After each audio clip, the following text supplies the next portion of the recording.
अस्सलाम वालेकुम। मैं उम्मीद करता हूं कि आप सब लोग खुश होंगे, खैर वाफियत से होंगे। आज आपके मसाइल, आपके जो फ़िक़ही सवाल होते हैं, इंशाल्लाह उनका जवाब देंगे। तो चलिए शुरू करते हैं। क्या छिपकली और चूहे को मारा जा सकता है? कोई भी ऐसा जानवर हो जो मूज़ी हो, नुकसान पहुंचाने वाला हो, या कोई भी ऐसा जानवर हो जो गंदगी फैलाने वाला हो, उसको मारा जा सकता है, उसको मारने की इजाज़त है। और कुछ जानवरों को तो मारने का सवाब भी मिलता है, जैसे सांप है, बिच्छू है और ये छिपकली है, जो जहरीले जानवर होते हैं जिनसे इंसान की ज़िंदगी को ख़तरा होता है। तो इन जैसे जानवरों को तो मारने का सवाब भी है। किसी का वाईफाई पासवर्ड चोरी करके इस्तेमाल करना कैसा है? किसी का भी वाईफाई उसकी इजाज़त के बगैर इस्तेमाल करना शरअन नाजायज़ है, इसकी इजाज़त नहीं है। अगर आपने इस्तेमाल करना है तो आप उससे इजाज़त ले लें। अगर उसने कोई कोड वगैरह लगाया हुआ है वाईफाई पे तो वो कोड उससे मालूम करें और फिर आप उसका वाईफाई इस्तेमाल कर सकते हैं। वॉशरूम में बेसिन लगा हो तो क्या वज़ू के वक्त उसी वॉशरूम में बिस्मिल्लाह और वज़ू की दुआ पढ़ना जायज़ है? वॉशरूम में अक्सर औकात बेसिन लगा होता है और शीशा भी लगा होता है, और शीशे में देखने की दुआ भी लोग पढ़ना चाहते हैं और वज़ू की दुआ भी लोग पढ़ने का इरादा रखते हैं, लेकिन वो इस खौफ से नहीं पढ़ते कि जो पेशाब पखाने की जगह है वो साथ ही होती है। तो अगर तो पेशाब पखाने की जगह बिल्कुल साथ हो और उसकी बदबू वगैरह बेसन तक आती हो, फिर तो दुआ नहीं पढ़नी चाहिए।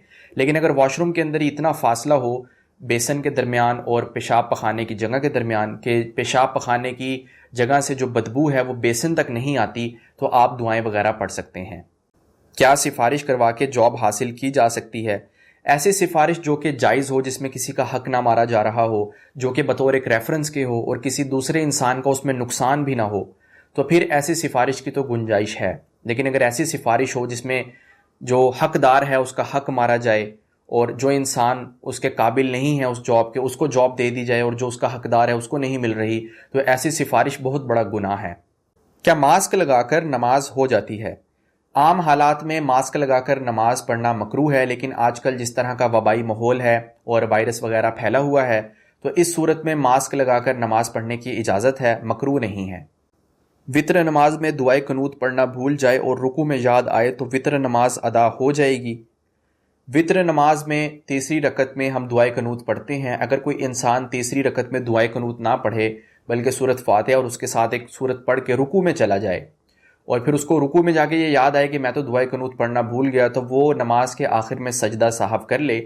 मैंने अपनी एक और वीडियो में सजदा साहब के बारे में बताया हुआ है कि वो कैसे करते हैं, वो वीडियो आप मुलाहिज़ा फरमा सकते हैं।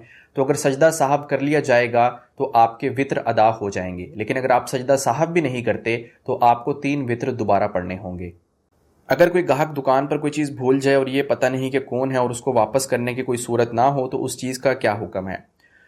अगर कोई ग्राहक, कोई कस्टमर किसी की दुकान पर कोई चीज़ भूल जाए तो दुकानदार को चाहिए कि उसकी वो चीज़ संभाल कर रखे।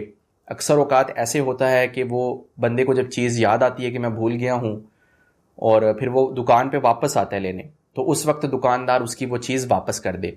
लेकिन अगर कई हफ्ते गुजर गए हैं, कई महीने गुजर गए हैं और कस्टमर के आने की कोई उम्मीद नहीं है, उस बंदे के आने की कोई उम्मीद नहीं है जिसकी वो चीज़ है, तो फिर दुकानदार उस चीज़ को सदका कर सकता है।